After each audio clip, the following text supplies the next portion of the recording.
Hi everyone, my name is Oliver, and today we are going to review with you another horrible case.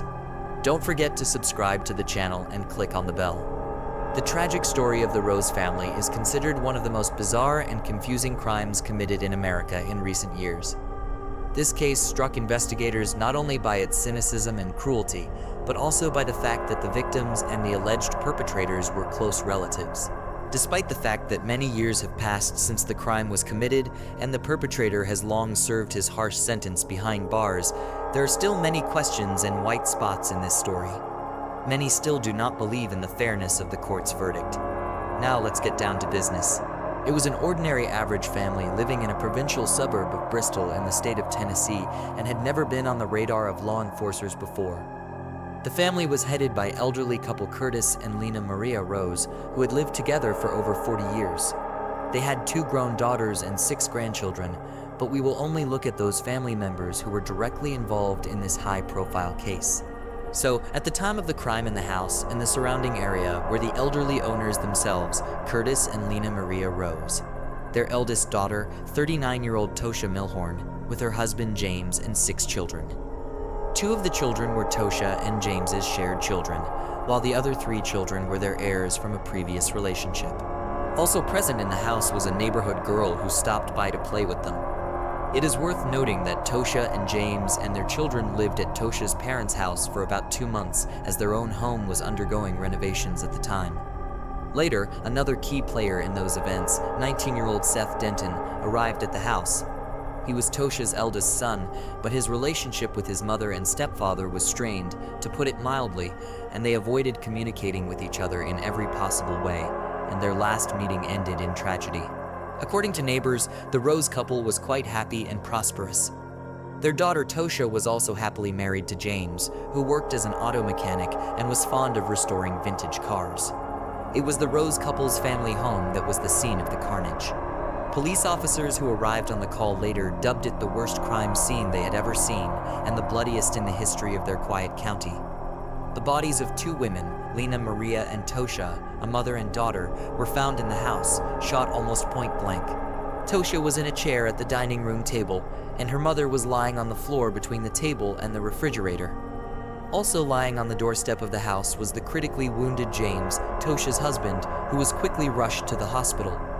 But despite the efforts of the doctors, the man soon died of extensive internal injuries and massive blood loss. None of the children in the house were injured. It is likely that they were not targeted by the shooter or were simply not in his field of vision at the time of the massacre of the adults. Almost immediately after the crime, the police received 2 phone calls, one after the other. The first call came from the owner of the house, Curtis Rose, who said that his eldest grandson, Seth, had committed a shooting in the house and then fled the scene. But soon, there was a call from Seth himself, who told a different version of what happened and blamed everything on his grandfather, Curtis. In addition, it turned out that Seth was wounded in the arm and shot by Curtis.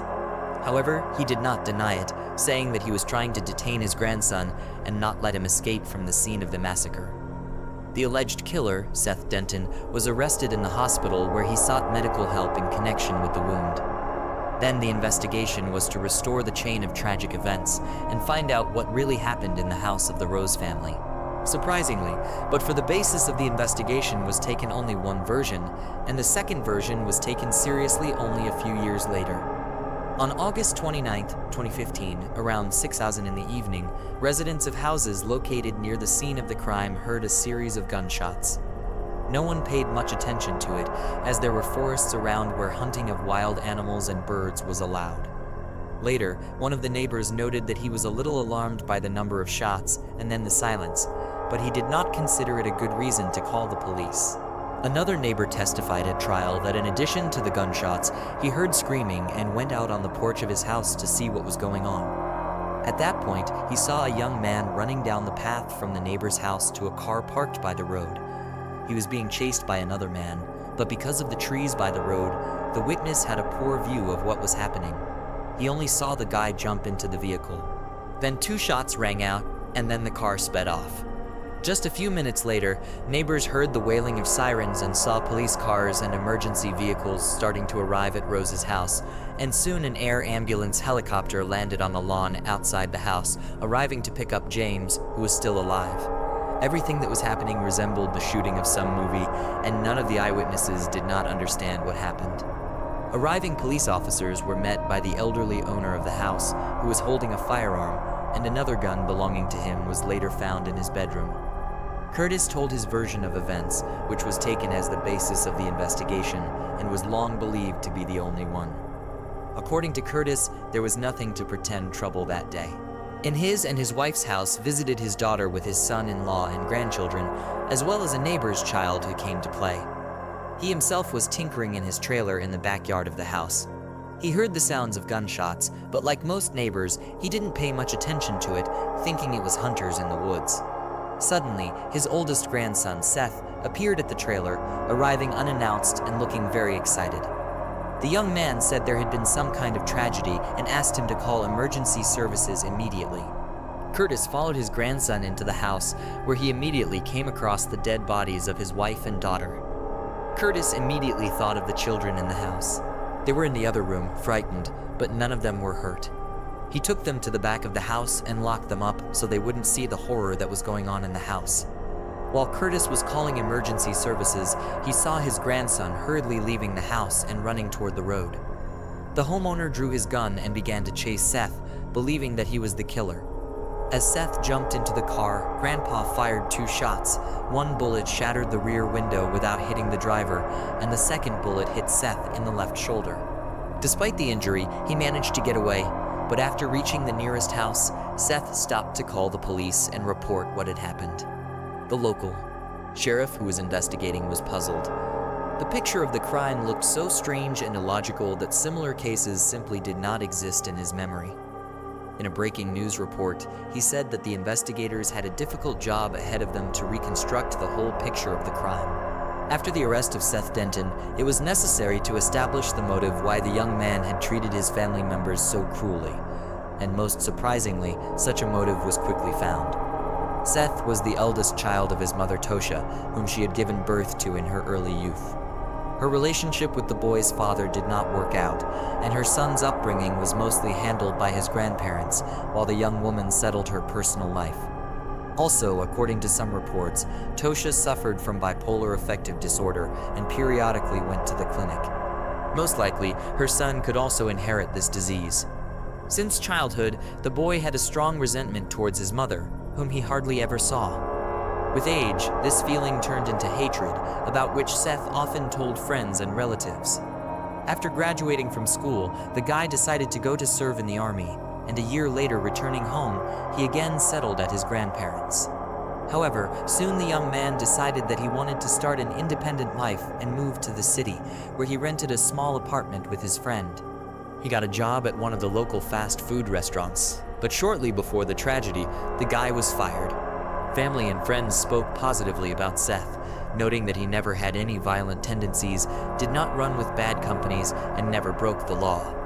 But despite the positive characteristics, detectives considered that the main motive of the crime was Seth's unpleasant feelings towards his mother and her current spouse. According to the investigation, the events of that day developed as follows. Around 5 p.m., Seth drove his car to the house of his grandparents. He was wearing a camouflage jacket, and in the car lay a semi-automatic rifle. He left the car by the roadside, and with the weapon in hand, he went to the house. Entering through the back door, Seth then fired several shots, killing his mother, grandmother, and severely wounding his stepfather. Before leaving, he left the jacket and rifle by the back door and went to his grandfather's house, asking him to call the police. The order in which the shots were fired was never determined because Seth completely denied his guilt. In addition, it was unclear why he asked his grandfather to call the police rather than fleeing immediately from the scene of the crime. It is assumed that his main target was his mother and stepfather, and the guy killed his grandmother as an unnecessary witness. As the main evidence proving Seth's guilt, the case included his jacket and rifle found on the threshold at the back door of the house, traces of blood on his shoes, as well as bullets found in his car. Remarkably, about 100 rounds of ammunition in total were found, but no one questioned why he needed so many if he only planned to kill 2 people. another oddity was the timing.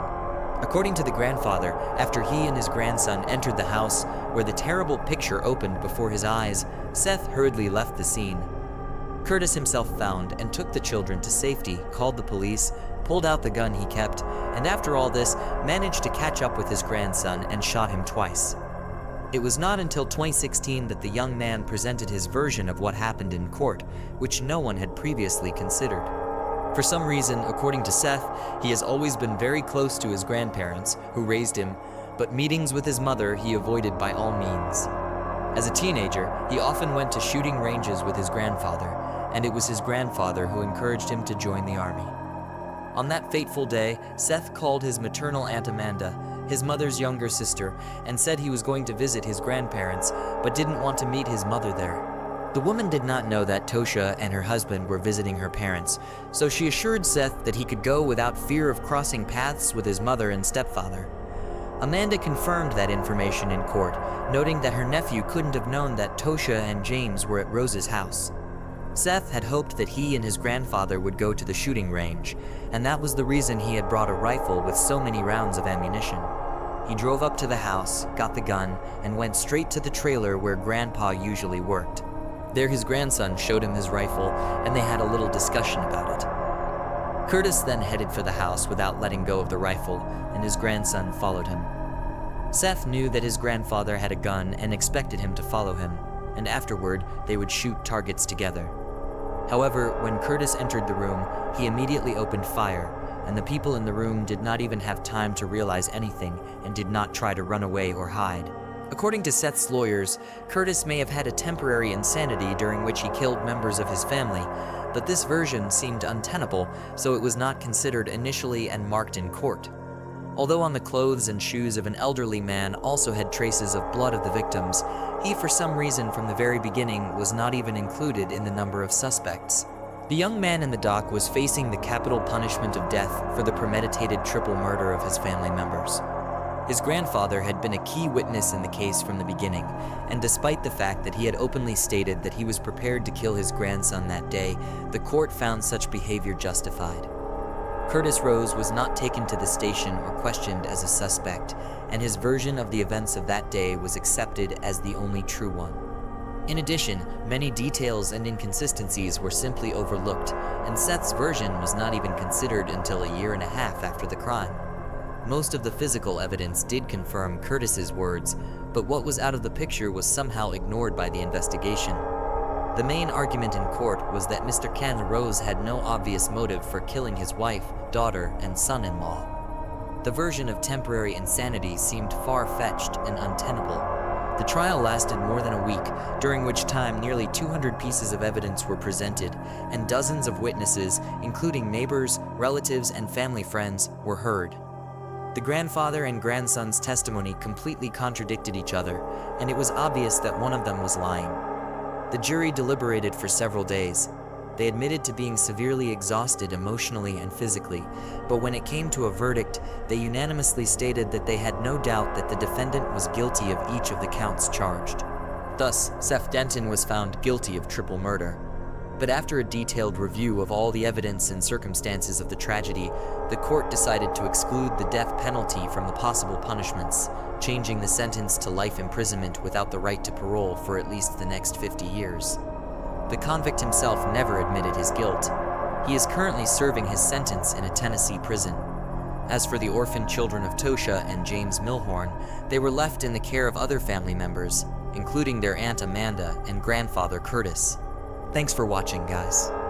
That was Oliver. Subscribe to the channel. There are many shocking stories ahead. See you soon.